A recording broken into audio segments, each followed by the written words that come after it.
আসসালামু আলাইকুম। আজকে আমি তাল দিয়ে ভীষণ সুস্বাদু করে ক্ষীর চমচম মিষ্টি বানিয়ে দেখাবো। এই মিষ্টি খেতে দুর্দান্ত স্বাদের হবে আর বানানো খুবই সহজ। প্রথমে আমি চুলায় প্যানে লিকুইড দুধ, তালের পিউরি, সুজি, স্বাদমতো লবণ আর ময়দা দিয়ে আমি ভালো করে মিক্স করে তারপরে শক্ত ডো তৈরি করে নেব। তারপরে চুলা থেকে নামিয়ে প্লেটে ঢেলে ঠান্ডা করে ভালো করে মথে এইরকম করে চমচমের শেপ দিয়ে নিচ্ছি। সবগুলো বানানো হয়ে গেলে তেলে ভেজে নেব। হালকা তেল গরম হলে মিষ্টিগুলো দিয়ে আমি উল্টে পাল্টে ভেজে নেব।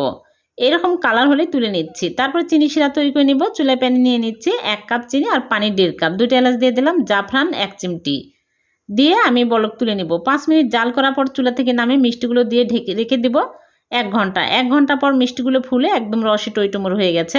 এখন আমি সার্ভ করে নিচ্ছি। হয়ে গেল ভীষণ মজার নরম তুলতুলে চমচম মিষ্টি। ভালো লাগলে লাইক, কমেন্ট, শেয়ার করে দিবেন আর নতুন নতুন